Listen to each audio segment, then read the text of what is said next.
Do you ever have like such a bad day and you're just like craving dicks? You're just like, I need dicks. I haven't had dicks this whole time. Give me the fucking dicks. Sometimes I really want to get cracked, and then I open Hinge. I see all the men who match with me and what they say, and I'm like, I'm pulling the wand out. I don't need this. We need to bring back making out. Like, what happened to just having a good makeout session? Our generation has truly lost the art of intimacy, the art of a good kiss, the art of a good makeout. Like, that's all we need. If we just did more of that, everyone would be so much happier. And I hate when you tell people and they're like, are we in high school? I'm sorry, but people don't even know how to freaking kiss in high school, okay? And when you're kissing with the right person, oh my gosh, it just feels so great. You get the butterflies and it just makes everything a million times better. I don't care what nobody say. Being single for years and years and years and abstinence, celibate, whatever the fuck you want to call it, not having sex, no intimacy, no nothing, like nobody caring about you, nobody even to talk to chat with, nobody to fucking confide in, not having no support, like none of that shit is normal. Like, that shit not for the weak. Being lonely, like literally lonely, not for the weak. And I don't see nobody talking about that shit enough. Hey guys, I actually don't think a man will ever love me for anything more than just me being a hole with some awesome knockers and awesome rear on me. I don't think they'll ever take me seriously. I don't think they'll ever actually view me as a human, but I'm trying. Every day I'm trying. Hey, get to know me. Hey, get to know me. It's not going well. It's not going well. You haven't slept with a woman in how many days? You haven't felt the gentle touch of a woman in how many days? You haven't been loved by a woman in how many days? The male loneliness epidemic, I have the solution. The women who still like dating men need to be dating multiple men. We need to follow in the footsteps of the polygamist Mormons, because I grew up Mormon, and the way they justified polygamy in the early days of the church was men were dying off from war. There wasn't enough men to go around to spread the seed. Well, guess what? We have that problem now, baby. Except that there's not enough women to go around. And then there's men who don't want to change and they just watch their manosphere podcast bros and don't go to therapy. That only leaves the women who still do want to date men. So those women should date more of you so you all get attention. And you should be yelling at those manosphere leaders that have the wife in the one-sided monogamous relationship where she can't date guys, but he can date other women, because he's stealing women off the market. Good-hearted, beautiful women who want to date you are getting taken by him because he's a greedy man. You should yell at him because we're in a female attention scarcity zone, baby. The only people to blame are the men stealing all the girls and the girls who still like dating men because they could be dating more of you. Ladies, I think we should be the ones to make the first move on a date with a guy. And don't get me wrong, we love a healthy masculine. We love a man to take initiative and take the lead. But when it comes to like the first move, as in like the first kiss that we are... Brother, the clip going around today is loud. A man on camera pointing at a trend, saying the women who used to look right past a good man are now, in his words, desperate for his attention. And you can feel what the comment section wants from you. It wants you to gloat. It wants you to point and laugh and call it justice served. Watch the clip, then come right back. Because a grown man reads a moment like this very differently than an angry comment section does.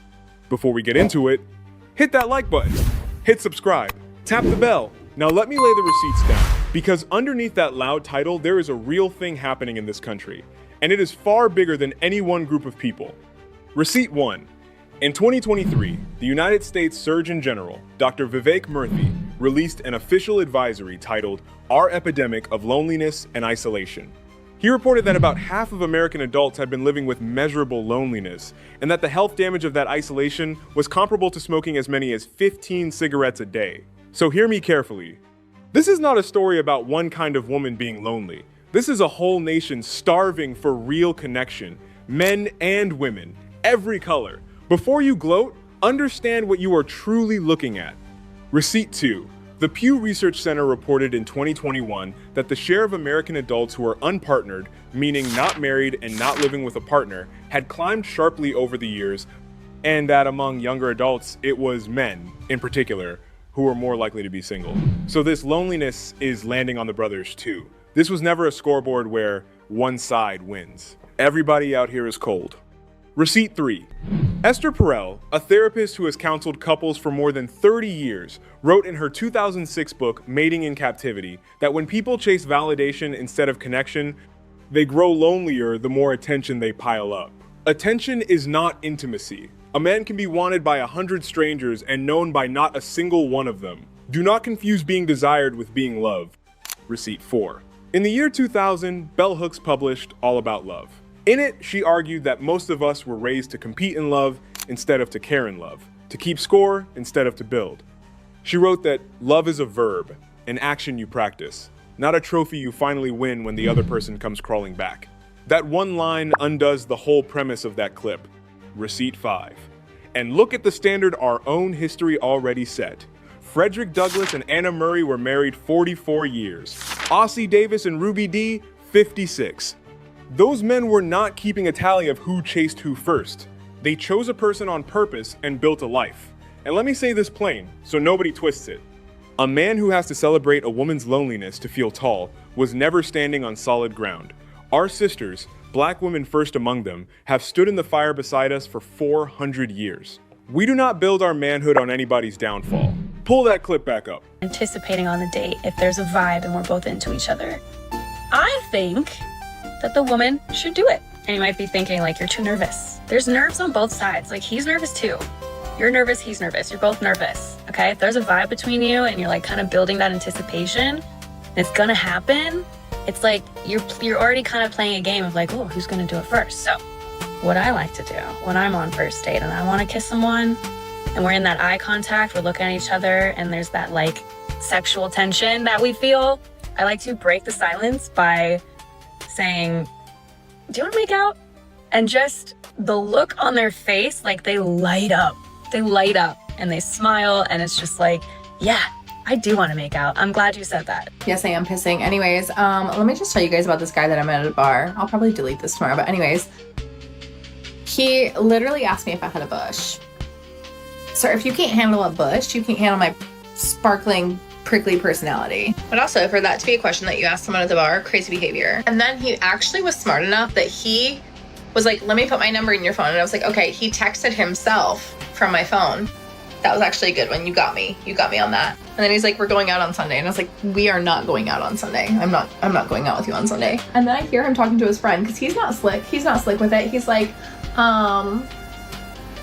she's kind of a bitch, but she looks like she's a really good time. Period. And I am. Just not for you. So that's how the dating world is. If you're out at the bar on a Friday night, someone's gonna ask you if you have a bush. Just answer yes, because then maybe he'll go away. So yeah, that's my piss and chat for a Friday night. The dating world is the trenches. It is trash. I am not interested. I will be staying home from now on. Period. Just shut up and blow him. Just like physically shut your mouth and then choose to reopen it. Do not say anything, but just to insert him in your mouth. Because when I say that if we just shut up sometimes and did less nagging and more gagging, hey, things will actually start happening. The curtains you want hung will get hung. The leaves you want blowed or raked, however you want clean up, those things will get done if you stop nagging and do more gagging. So just shut up and stop reminding him and inspire him to do it. Because once he realizes that he will get more rewards by doing the things you want done instead of being punished for not doing them, it will happen. It's just giving him the inspiration to do it. And I know it's a hard concept to just shut up, but hear me out. If you do it, it will happen, okay? If you just stop reminding him and inspire him, things will get better. So just basically shut the fuck up. I crave that man in ways that I have never craved before. The crave is scaring everybody. I crave him in the most innocent of ways. I just want to hold your hand. But bitch, I want hoe. You think you want a hoe era until you experience the aftermath of having a hoe era, especially as a chaotic bisexual, because that shit will come back to haunt you until the day you fucking die. I can't do it anymore. I'm going celibate. When a girl says she wants a guy to yearn for her, that's for the pretty guys, the cute niggas. Yearning is not for the ugly niggas. That's called harassment. You keep begging and pleading and I just need you and just salivating at the mouth and shit. That's harassment. When you're cute, that's yearning. That's, working for it. That's being passionate. Sorry, everybody don't get the same terminology. Motherfuckers that's, facially challenged and shit, sometimes it don't hit the same. It just be like, oh my God, like what do you see in me that you seem to resonate with? Like, am I ugly? Like, it starts scaring me. You want me so bad. And it's like, I don't even see myself like that with you, but you see something. So it's like, is it me? Am I the problem? Am I the issue? Am I the drama? So that's the difference. When you cute, and you know you cute, you fucking cute, that's called yearning. That's what I want. Come with the cute shit. When you ugly, no, you don't gotta yearn for me. Once I say I'm okay, that's it. You don't gotta keep on, making songs and this and that and the third, because I'm not easy, but bitch, I be going. Like, I'm not gonna lie, but like, if I ain't going, you just not that him. You just not him. Do men really not yearn anymore? Like that 90s love, that 2000s love? Do they not yearn anymore? I miss me a yearner. I miss me a beggar. I miss me a ass kisser. I miss me a romantic lover boy. What happened to them? Where are they at? I know, mi amor, don't get me wrong. Independence for sure, but I need my man. The shelf is too high. I don't understand none of the lights in my car that are on. My heels are too tight. I'm tired. I am kind of hungry. I want a sweet treat. And I want my feet rubbed. I need my man. I need my man. But the reason is, you need to have a good man to need. If you're gonna have a terrible man that don't do nothing, what you need him for? Cuddles? You don't motherfucking cuddle your damn pillow. Girl, well, of course you're not gonna need him. Of course. That's why we keep saying I don't need a man, because the ones that you're getting don't do nothing for you to need. Now, if you get a good man, sister, you gonna need him. I need a fill, actually. No, but for real. I need him for the tea. I need him to rub my feet. I need him to lift that box, because I'm not doing it. And if I have a return and I don't want to leave this house, I need him for that too. Because why not? Is it just me, or does dating life just suck? I think it's for all girls. Like, the amount of, granted with me, I'm not looking to jump into, like, a new relationship straight away. But, I don't know, just the guys in New Zealand. It's just shit. If you have ever wondered where the fine niggas are, they are here. They're at EOS. Preferably EOS in Midtown. Today, the parking lot was a little too crazy, so I came up the street. This one is still good too, all right? I feel, in my personal opinion, as a fine niggaologist, that the finest niggas that you will meet will be at the EOS, okay? I feel like the one in Midtown, niggas there have good jobs, okay? He probably work in tech or something. He probably a software engineer. He could probably be in med school or law school, but they're at the EOS. Stop going to these goddamn walk and run like this stuff that's curated for single people. They're not there, baby. They're at the gym. They're out here doing man things. Go do the man thing. It's right there. Look, it's right there. Right over there. Okay, see, they're here. They're here. They're at the gym. Go to the gym. When you go to the gym, don't put on no heavy makeup. Put on a little tinted moisturizer and a little bit of mascara, a little lash. I'm telling you. Sometimes you gotta play with your own pussy and pay your own bills. It's way better than fucking with some bare minimum bum ass nigga. I fear I need a man in my life. I am a strong, successful female. I have a whole career. I got a lot going for me, and I still need a man.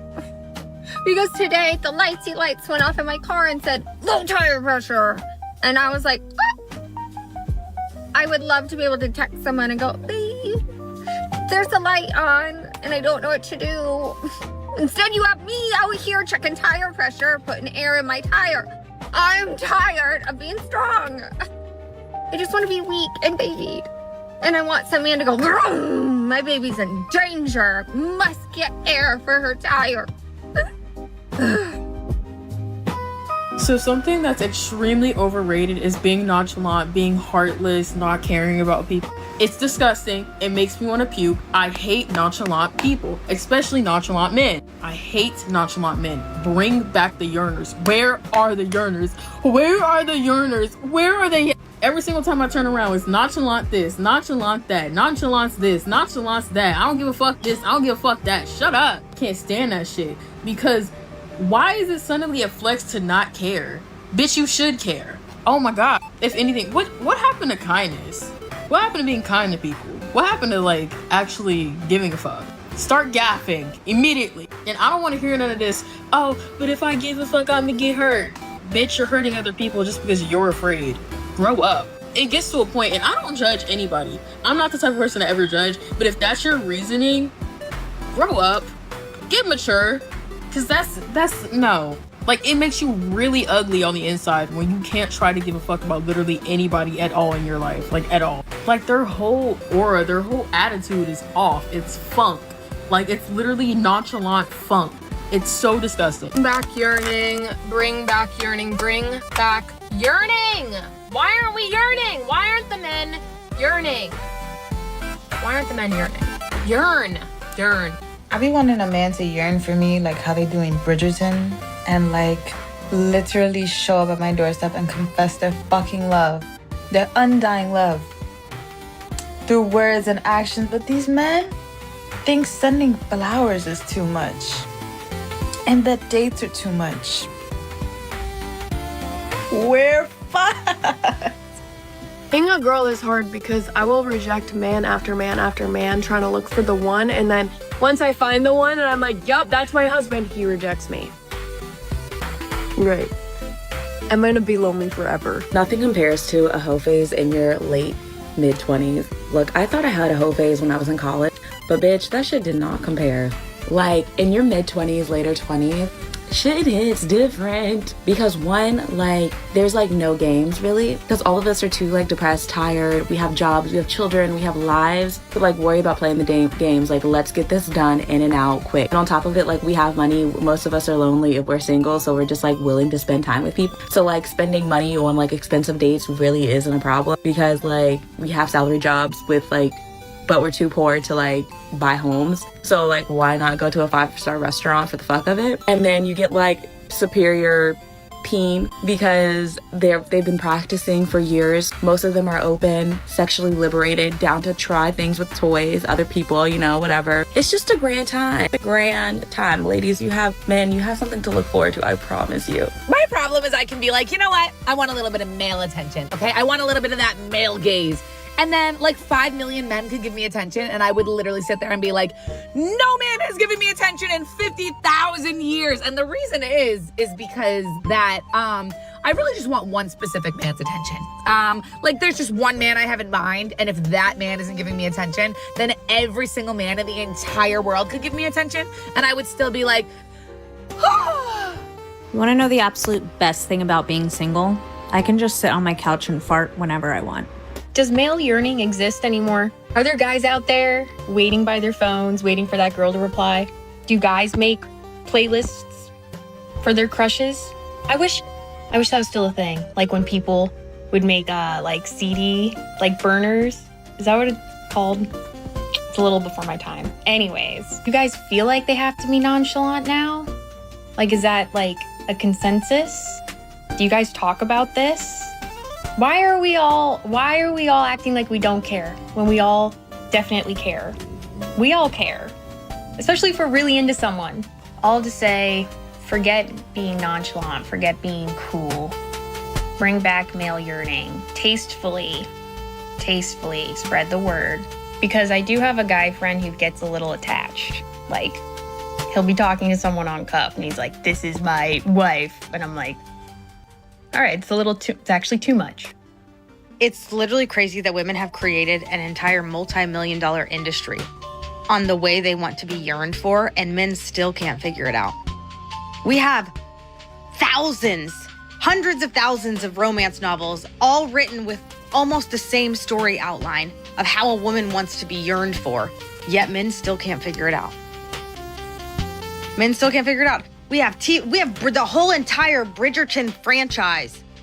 For them, it's like a wiki how of how to yearn for a woman, and they still can't fucking figure it out. Oh my God. I saw on Instagram that said that men have lost the art of yearning. Like, no one yearns anymore. And I thought it was so funny and kind of true, honestly, because we live in such a world of convenience with dating apps, with the way that technology is so integrated in our life and our lifestyles, that like we don't have to really work for shit anymore. Even using AI and ChatGPT in my job, I'm like, okay, when was the last time I actually used a brain cell to think about something critically?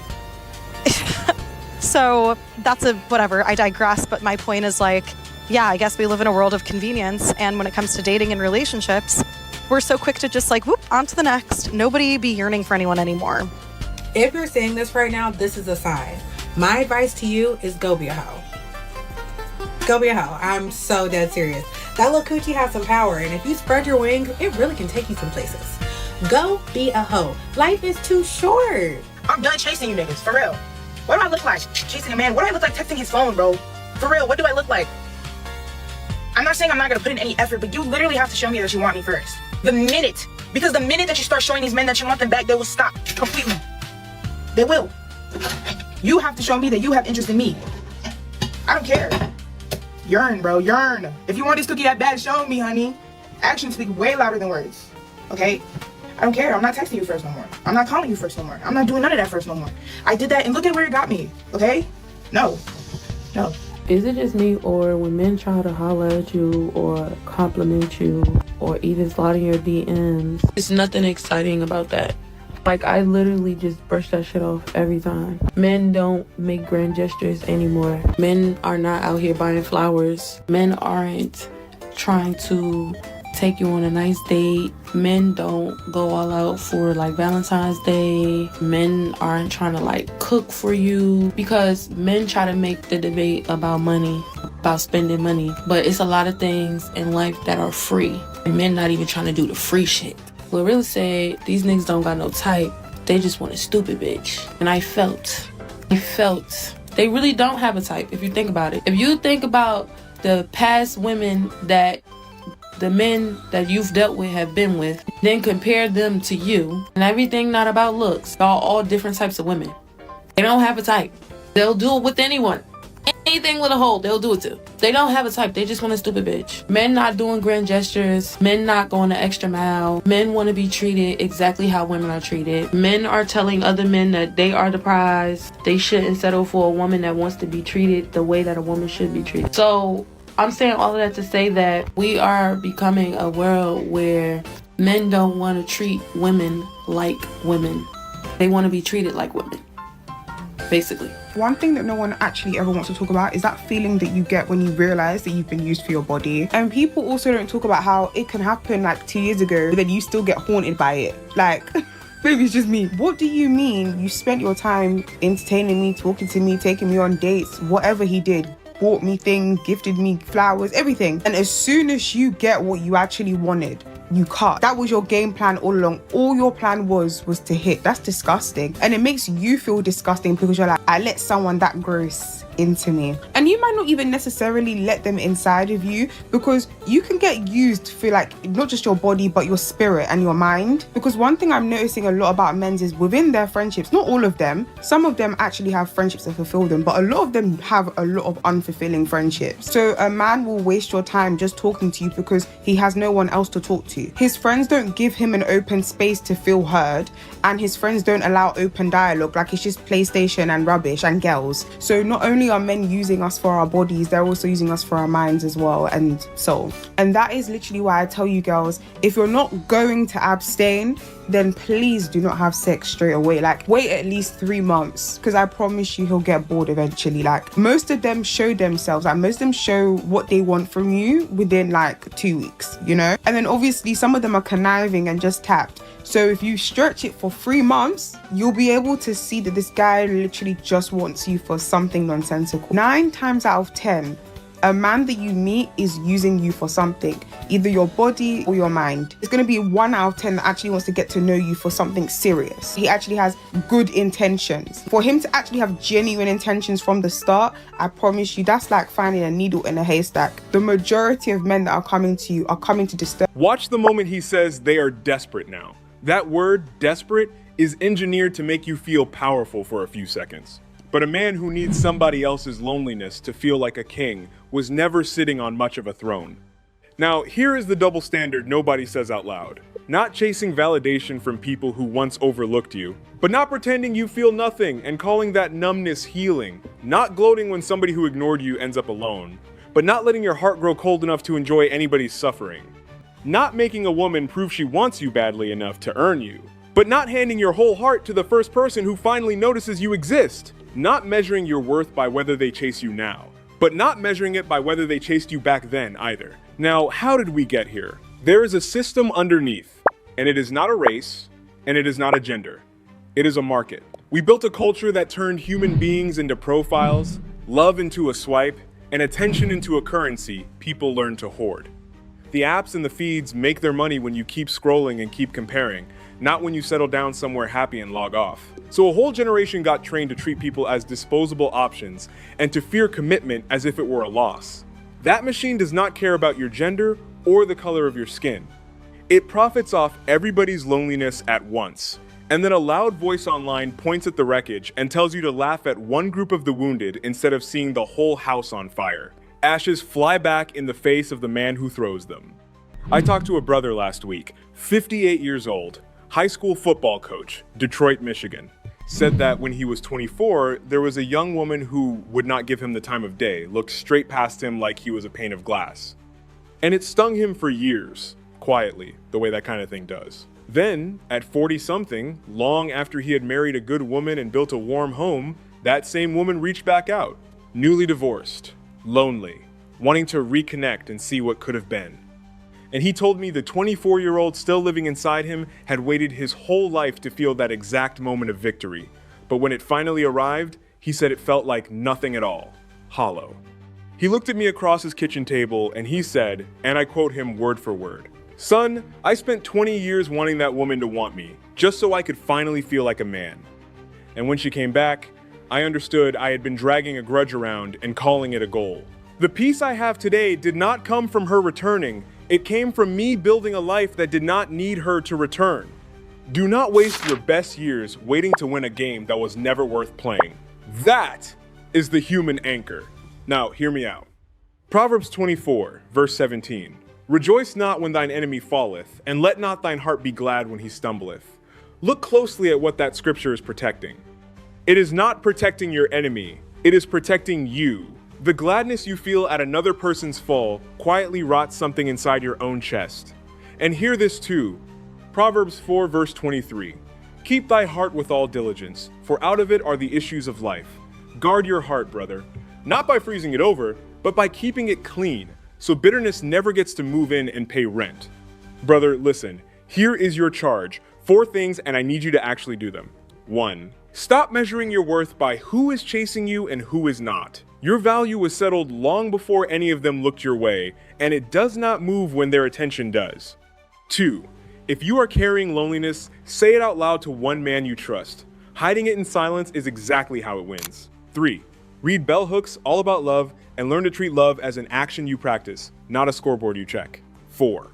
If you are building a home right now, practice what Dr. John Gottman calls turning toward. His research found it is the daily habit that holds marriages together. Put the phone down at dinner, face the person in front of you. That small thing, done daily, is the whole skill. Listen, before you click off, drop a comment and tell me honestly, have you ever confused being wanted with being loved? Share this with one brother who is tempted to gloat instead of grow. Send them this video. Let the receipts do the talking. I'll catch you on the next one.